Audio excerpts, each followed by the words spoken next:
looking at the Leviticus side of things, which things in the book of Leviticus are for a priesthood and are for what is called the children of Israel. Children of Israel, 12 denominations. The voice of Moses is going to 12 denominations.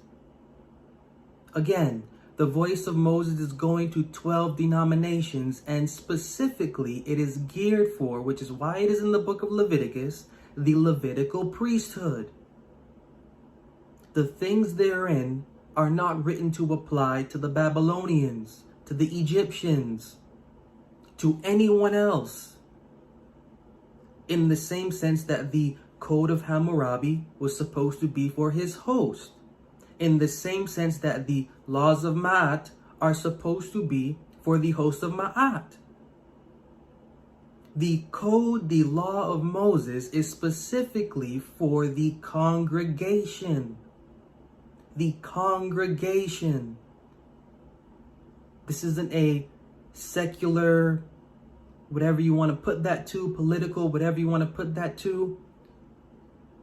This is a domain that is ruled, whose politics are ruled by religious law.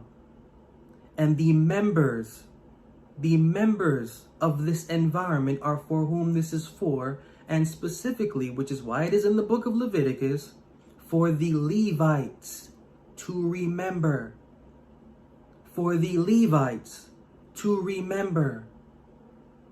Now, if we're going to hold this literal, and when I say hold this literal, meaning if everything in the book of Leviticus, and especially the man with mankind as with womankind reference, does that mean everything in the book of Leviticus is relevant to everyone outside, and especially in 2024? Example, there is a charge to maintain the seventh day Sabbath in the book of Leviticus. And this charge to maintain the rest of the seventh day is for the congregation of Israel. If you will advocate that homosexuality is a condemnation, literal, are you also going and willing to advocate that the charge for the seventh day's rest is also literal to everyone within and outside of the congregation? We can't pick and choose, right? We can't pick and choose. If we're going to be consistent, and if we're going to read literally, we have to remain consistently literal. So if there is an issue picked up with homosexuality in Leviticus, the same issue needs to be picked up with the seventh day Sabbath. If the God of Israel is talking to you and everyone else outside of the congregation concerning man with man, as with womankind, well then also that same applies to you and to everyone else outside of the congregation concerning the seventh day's rest.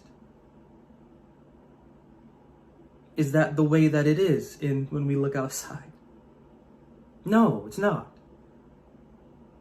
There's a lot of picking and choosing going on of what suits the natural human religious experience without actual context.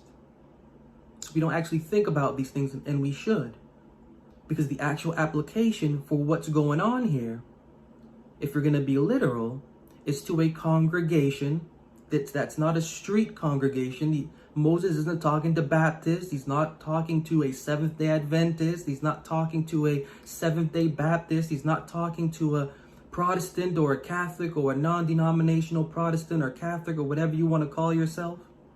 He's speaking to 12 denominations in that point in time, and specifically to the priesthood of those 12 denominations, which is why this is in the book of Leviticus, because it's for the Levites, the Levitical priesthood. Context matters. Context matters. So if this isn't going to be something we're going to look at literally, in 2024, 3,000 years ago, the story might be different. But in 2024, this needs to be applied philosophically. Philosophically. That means the identification of quote unquote Israel is going to be very different in 2024.